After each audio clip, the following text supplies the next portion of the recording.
Assalamualaikum warahmatullahi wabarakatuh. Perkenalkan, nama saya Fitri Hastuti, NIM 23020101018, kelas MJ 701, Prodi Manajemen PJJS 1. Kali ini saya akan mempresentasikan studi kasus PHK massal, yaitu kondisi hubungan industrial di Indonesia saat ini. Yang saya hormati Bapak Dosen Dr. Joko Suharyanto, SE, MM, CPOD. Pendahuluan dinamika hubungan industrial. Hubungan industrial adalah fondasi penting yang melibatkan 3 pilar utama. Pekerja, pengusaha, dan pemerintah. Harmoni di antara ketiganya sangat krusial karena secara langsung mempengaruhi stabilitas ekonomi dan sosial suatu negara. Namun saat ini Indonesia menghadapi tantangan signifikan berupa peningkatan konflik tenaga kerjaan.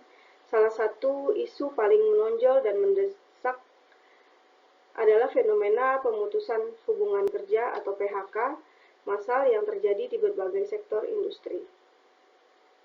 Situasi ini menimbulkan pertanyaan besar dengan efektivitas kerangka hubungan industrial yang ada dan sejauh mana perlindungan hak-hak pekerja dapat dijamin di tengah gejolak ekonomi.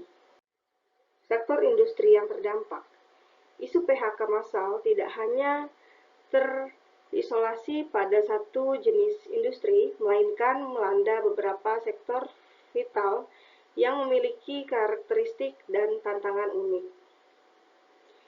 Industri manufaktur. Sektor ini yang dikenal padat karya sangat rentan terhadap fluktuasi permintaan global dan biaya produksi. Tekanan untuk efisiensi seringkali berujung pada restrukturisasi dan pengurangan tenaga kerja.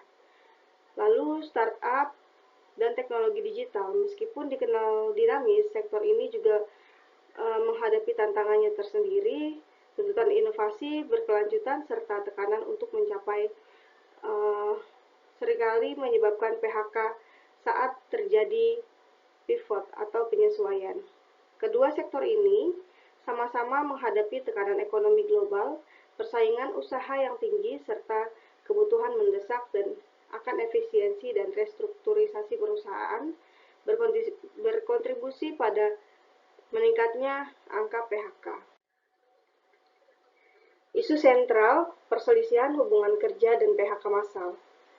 PHK akibat efisiensi. Banyak perusahaan melakukan PHK sebagai langkah efisiensi atau karena penurunan kinerja yang disebabkan oleh berbagai faktor, termasuk perubahan pasar dan gejolak ekonomi global.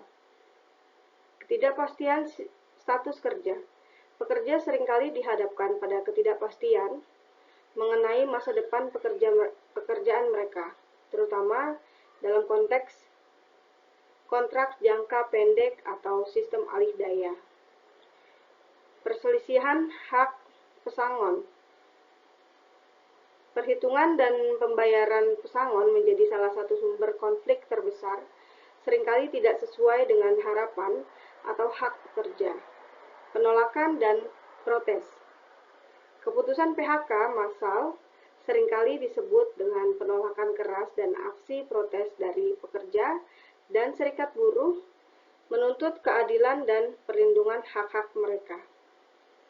Jaminan kerja. Selain pesangon, isu jaminan kerja pasca PHK seperti pelatihan ulang atau bantuan pencarian kerja juga menjadi sorotan utama. Analisis isu perspektif media resmi. Berbagai media nasional terkemuka secara konsisten menyoroti isu PHK dan konflik ketenagakerjaan, memberikan gambaran yang komprehensif terhadap situasi ini. Secara umum, media-media ini menyoroti lemahnya perlindungan pekerja dan urgensi intervensi pemerintah untuk menciptakan ekosistem hubungan lebih adil dan seimbang.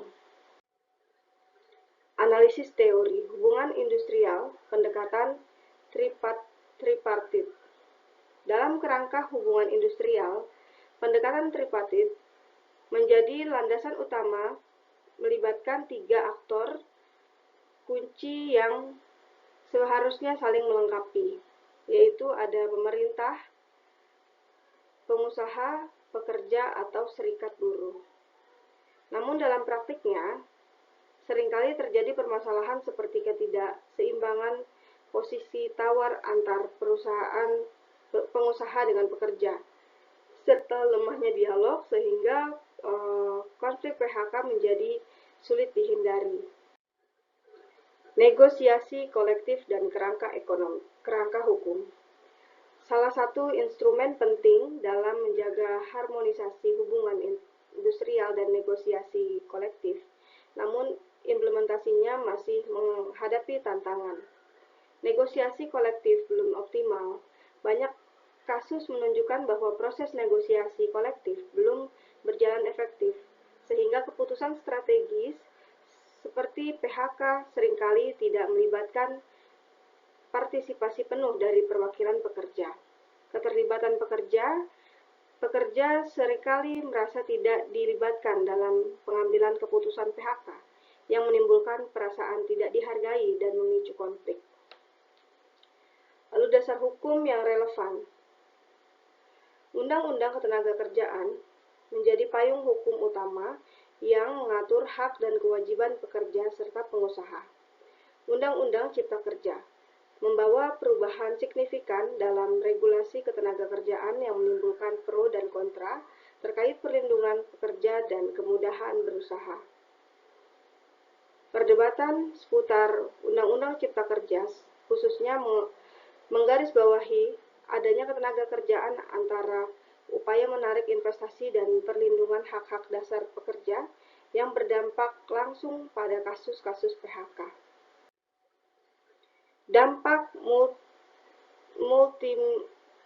multidimensional isu hubungan industrial. Konflik hubungan industrial, terutama PHK massal, memiliki dampak berantai yang luas dan merugikan berbagai pihak. 1. Terhadap pekerja. Kehilangan pendapatan, kesulitan mencari pekerjaan baru, tekanan mental dan sosial dapat mempengaruhi kesehatan dan keharmonisan keluarga.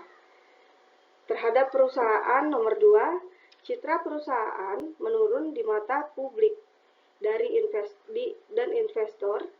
Konflik internal yang berkepanjangan, penurunan modal karyawan yang tersisa, serta potensi gangguan operasional. Terhadap masyarakat, peningkatan angka pengangguran yang membebani pemerintah, peningkatan angka kemiskinan, serta potensi ketimpangan sosial yang lebih parah. Dampak-dampak ini menunjukkan bahwa isu hubungan industrial bukanlah sekedar masalah internal perusahaan, melainkan memiliki implikasi perhatian serius dari semua pemangku kepentingan. Strategi penyelesaian konflik dan membangun harmoni. Untuk mengatasi konflik PHK massal dan menciptakan hubungan industri yang lebih harmonis, diperlukan pendekatan komprehensif dan kolaboratif. Dialog terbuka, membangun saluran komunikasi yang efektif antara manajemen dan pekerja, memastikan semua pihak dapat menyampaikan pandangan dan kekhawatiran mereka. Transparansi kondisi perusahaan, manajemen harus jujur dan transparan mengenai konflik keuangan dan strategi perusahaan agar pekerja memahami alasan di balik keputusan sulit tersebut. Peran aktif Disnaker.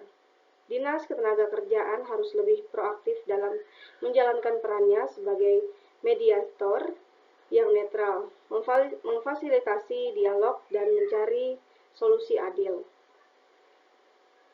Penguatan perjanjian kerja bersama atau PKB. PKB yang kuat dan berpihak pada keadilan dan menjadi benteng perlindungan bagi hak-hak pekerja dan pedoman penyelesaian konflik. Pendekatan humanis dalam PHK.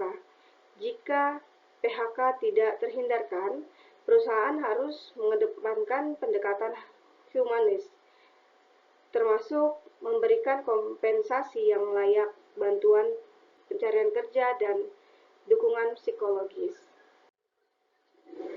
Kesimpulan dan rekomendasi.